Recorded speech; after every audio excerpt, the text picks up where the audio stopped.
Men, where have you gone? Please come back. We miss you.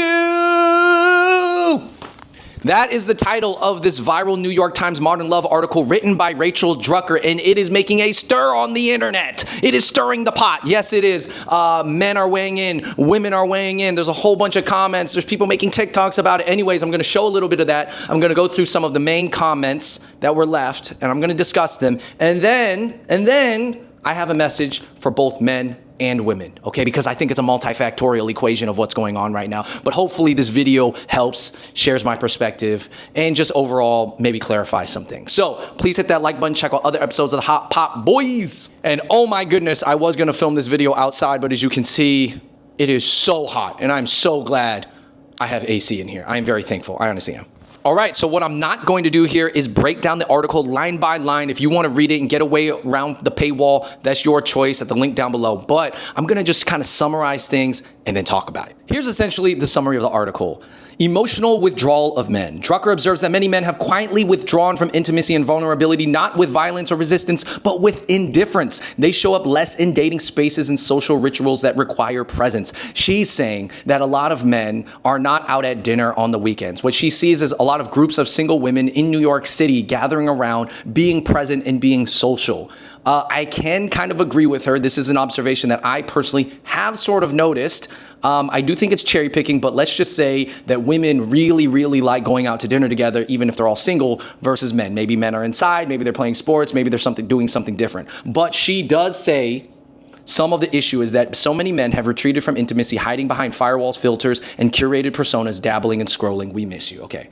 So another part of the article is the rise of directionless orbiting. She says, what passes for connection, emoji check-ins, casual flirting, situationships often amounts to avoidance and not real commitment. Okay, first of all, I think everybody has trouble committing nowadays, all right, men and women. However, I do know that a lot of men kind of do this like passive check-in thing where they'll like follow you on Instagram, watch your stories, not really reach out and talk to you. There's an instance where she talks about it specifically that she told the guy she was interested and he did not ask her out, but he continued to follow her on Instagram and watch her stories. So kind of like tacitly keeping that door open, but not really going for it. I know that happens. You know, I don't think I personally am the biggest perpetrator of that, but I've probably done it a couple times in my life. And I have friends that do that a lot more. So it does happen. She says convenience, culture, and digital filters. Men are increasingly opting for frictionless interactions, scrolling curated personas online instead of genuine in-person connections. I believe this kind of applies to men and women, but I would say definitely when it comes to pornography, that is definitely more affecting the males. Yes, the men.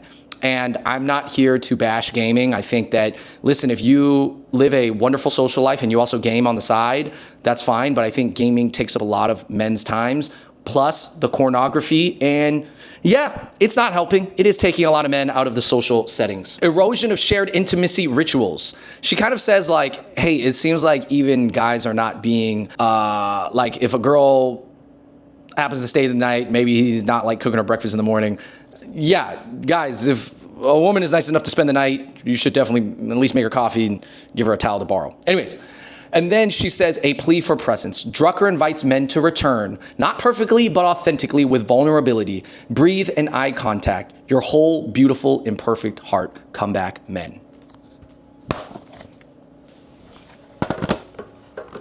Okay, so I'm reading this New York Times Modern Love column called Men, Where Have You Gone? Please Come Back. I want to read part of this column because I think it just sums up, I think, where we are as a culture. And it's this idea that my friend and I talked about quite a bit because she's on the dating apps and she is like a very direct, forward person, asks for what she wants, sets the boundaries. And what she's getting back in return from men is like silence, ghosting, avoidance, whatever. And she is like, what's going on? So that's basically the conceit of this article. And I really like the writing. So I encourage you to read the whole thing, but let me read you a couple paragraphs. So she writes about James, this man that she meets on Raya. There was just enough spark to wonder what might unfold, enough curiosity to imagine a doorway. But he didn't step through it. He hovered, flirting, retreating, offering warmth but no direction. Sexual tension and a spark aren't reason enough to sit still and hope there's substance behind the shimmer. So I named what I felt. I texted him clearly with care, not simply to declare attraction, but to extend a real invitation to explore what was possible. I didn't chase, I invited, leaving the door open. He never replied. He still follows my Instagram stories, one of those small gestures of passive engagement that so many of us mistake for closeness. It looks like interest, it feels like silence.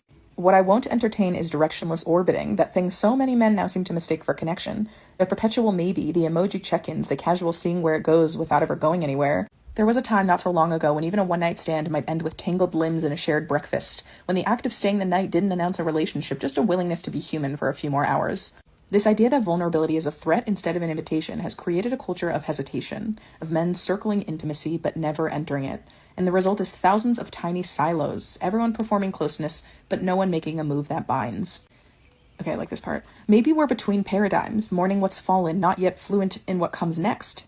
Intimacy's infrastructures, slowness, curiosity, accountability, have been eroded by haste, convenience, and a kind of sanctioned emotional retreat. So I really like that because it's talking about some of the common things that we talk about of like male loneliness and male isolation and blah, blah, blah. But what's interesting is she's saying, I'm giving you invitations. I'm inviting you out. I'm opening the door and you, meaning men, are not walking through it. And that feels like an interesting new angle to this. And I think the sharp part is around like, they're still looking at your Instagram stories and how it feels like that is almost a replacement for a relationship. Like that sort of digital, weird, parasocial, keeping tabs on thing is enough, is sufficient. Let's look at this first comment. As a man looking for intimacy, I have to say that women do this also, this exact thing, and it's rough. Let me get this out of the way. Men and women both do this. Now, we can argue about which side does it more. Is it 70% women, 30% women, and 70% men that do it more? Whatever. We're going to argue about percentages. Both sides do this for sure. But men, this is a message for the guys, other men. I'm a man. That's how I identify. I've always identified as a man. As successful and as boss girl and as career-minded and as many options as women have nowadays, which I do think it's increased and they deserve the optionality. They do the work. And for many, many centuries before, women were not given that many options, let's be honest. But I will say this. After all that, even though I have gal friends who are CEOs of their startups and they're worth a lot of money, I have ex-girlfriends who are doctors and whatever. So I'm like, listen, women are successful in their career and that's great. But men, we are still called upon to be the initiators and the hunters when it comes to romantic relationships. Yes, I do not think that has really changed. Some women have pursued men, but let's be honest, there's still a difference between men and women, and men are still hunting 10,000 years later. That's what I say. Listen, that's just, the game in that hasn't changed. There's a lot of other things about society that has changed, okay? And gender dynamics, yes, you share the income, the woman might make more and whatever. You have to take care of the kids a little bit more. Maybe you got to do a little bit more cooking. Cooking's really cool. I like cooking. But what I'm saying is, guys, we are still, and you have to accept the fact that we are still called upon to be the hunters, the initiators. The people who pursue. That is just what it is. That is not changing. I'm just letting you know that's the harsh truth. Next comment. The illusion of limitless choice. Yes, I do think that sometimes nowadays it seems like you have too many options. If you've ever looked at a decently looking woman's Instagram or dating app, okay, let's just look at your cute friend's Hinge. Her Hinge is filled up with likes from guys, okay? I'm not saying all those guys love her or all those guys would even take her on a date, but let's just say 80% of all those likes, and usually most cute looking women in New York City, their Hinges are completely filled up. They're maxed out. I know, guys, you can't even imagine what that looks like because that is not how it looks on our end, on any of my guys' friends' ends. Even the guys who are like considered models, they still are not maxed out. Anyways, what I'm saying is that to women, it kind of feels like limitless choice. And after talking to a lot of my gal friends whose inboxes are full in that matter, it does feel like options, but they're also overwhelmed by some of it and they don't always know where to start. And so I think that it can be perceived options and they're not necessarily real options, but listen, ladies, if you got that many requests and you want to go on some dates, you can go on dates. There's nothing stopping you. But yes, there's always a better option, right? Nowadays. You meet someone through Facebook, Instagram, you meet them out, you meet them through a dating app. Oh, not that dating app, another dating app. Oh, there's that other dating app. Oh yeah, then there's another dating app you could use. There's honestly up to 4 or 5 major dating apps that you could be on right now. And if you were active on all of them, I mean, shout out to you, man, for being persistent and having the stamina, because I will tell you this, it is tiring. This comment here from a lady who's kind of blaming men. They are becoming less interested in the responsibility of being in a committed relationship, but also still crave the affection of women. So she's basically saying like, hey, guys don't actually want relationships, but they want the affection, and that's what's kind of messing things up. I think this is a chicken or the egg thing, okay? So I will say this. Who's the biggest perpetrator of wanting short-term relationships? I guess you could say that it's probably men. But women also kind of started to think more like men. And when women think like men, and men are thinking even more short-term as men, then the whole equation is thrown off. So I don't really know who started what, but I will say this. Men have still been in most of the leadership positions in the world. Most of the billionaires in the world are men. Most of the CEOs of the big companies are men.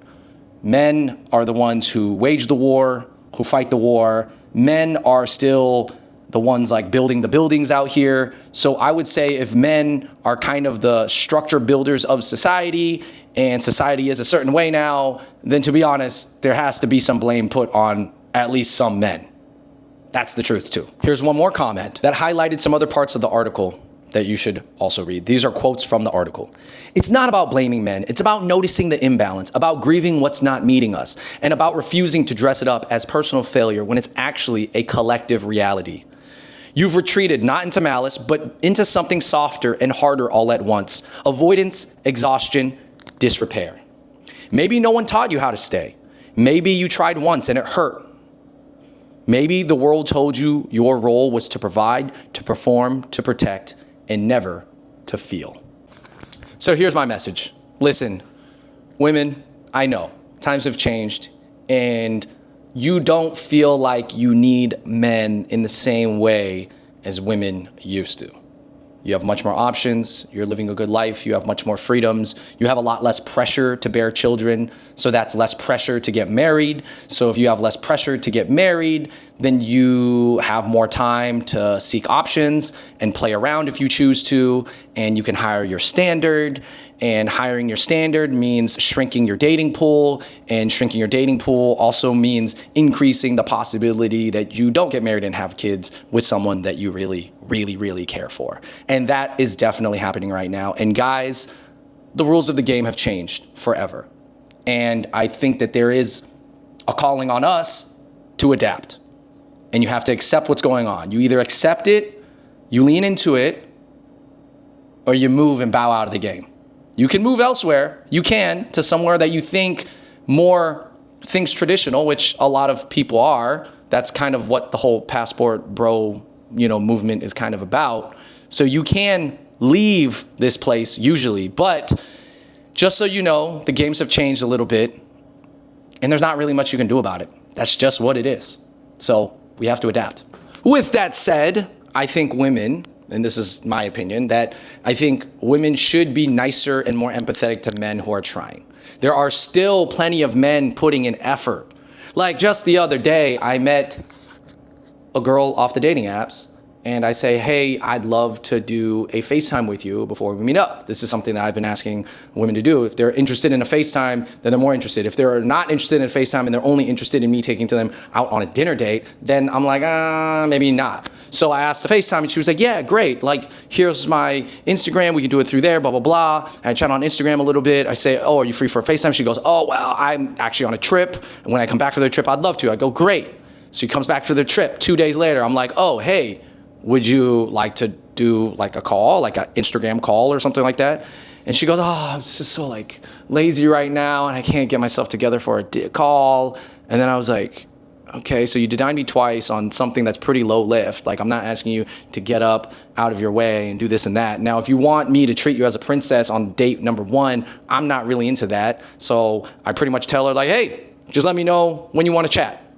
But I'm pretty much checked out at this point because she clearly is not that interested in me. And she's leaning out of intimacy. This is just one example. Another thing is, I think being a mother and having a family has to be glorified again. Like, I think there has been so much slander put on parents. Oh, when you have a kid, you're not cool anymore. Oh, you can't do this and that. You can't have fun. Whatever it is, I do think that we need to do a better job of supporting families and glorifying that lifestyle. Because I will tell you this, I think the need to have kids for men and women leads to long-term thinking. And when you have that long-term thinking, that's when you're more likely to be in a committed relationship, okay? But if people don't want to have kids, if men or women don't want to have children, and they don't need to get married, then they can have a bunch of short-term relationships that are fleeting, right? And when it comes to marriage, there is also a horrible connotation to it right now because everybody knows what divorces do, especially to the person who has more money, and still oftentimes that is the guy. So I'm saying this, everybody who's about to get married needs to sign a prenup so that you don't go through a horrible divorce and then go tell everybody not to get married. I cannot tell you how many guys there are on the internet who are like, don't get married, my wife took half of my everything. That is true, that happens.